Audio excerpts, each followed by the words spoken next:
Sikat. Good morning guys. Ngayon, punta ako sa gym.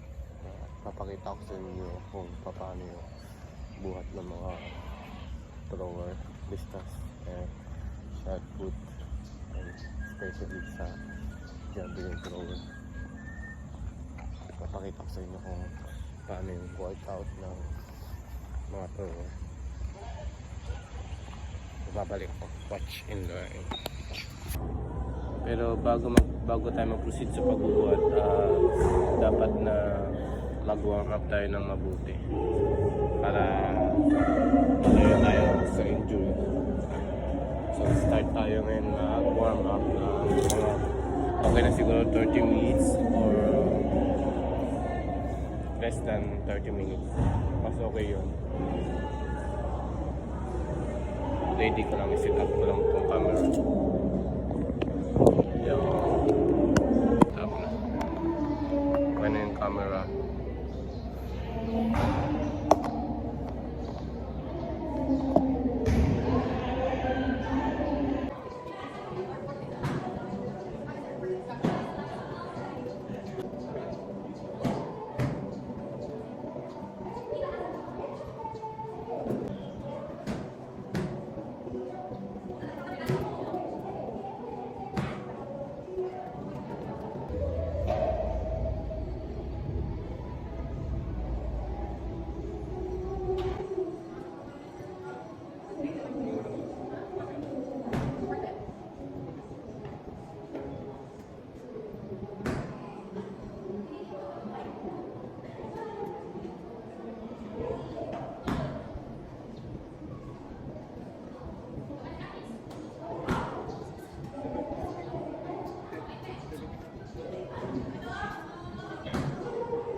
Siya.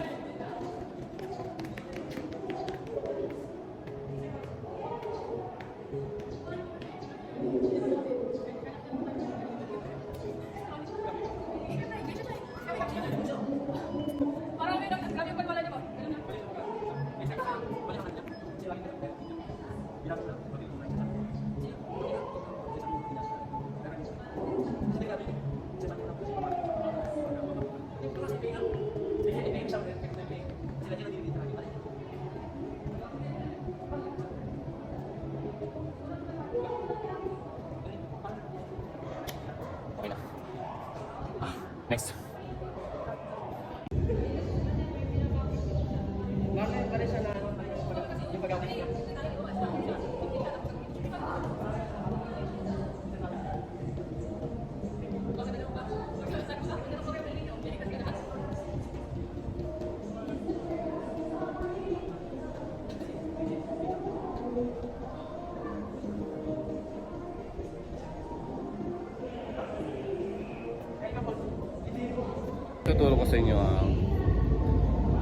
ang mga main buhat ng thrower.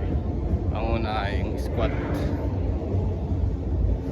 Isa sa mga main na buhat at pinaka-importante buhat na dapat natin magawa sa isang linggo ay ang squat. Kung nagko-conditioning ka pa lang at mahaba pa yung laro na pinaghahandaan mo, pwede mo itong gawin ng 15 reps and 3 set. Mahalaga ito sa mga jumpers, runners, and throwers para lumakas ang lower body or yung mga legs. Ang susunod ay ang deadlift. So, nakakapagod maglagay ng weights. Start na tayo. Dapat sa deadlift, maingat ka and dapat na proper yung pagbubuhat mo. Mag-warm up ng mabuti. Then, yan.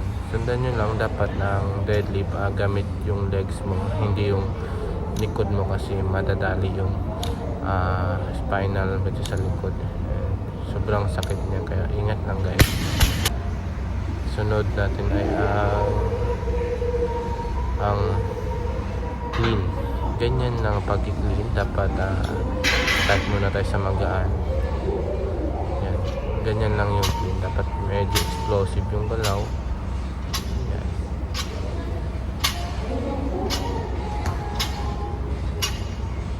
Pwede ito ng 10 reps, then 3 sets. Then proceed tayo sa another na buhat natin. Sunod na buhat ay isa sa mga paborito kong buhat, ang snatch. Dapat na proper yung pag-execute mo nito kasi isa din to sa mga main pinagmumula ng mga injury ng athlete.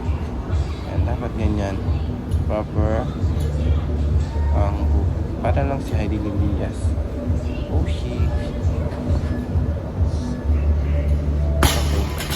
Sunod na buhat ay ang bench press. Sa mga beginner, di mo naman kailangan na sobrang lakas mo, sobrang bigat na binubuhat mo. Ang kailangan lang dito ay ma-execute mo ng tama and matapos mo yung workout. Pwede dito ang 10 reps, 15 reps or more.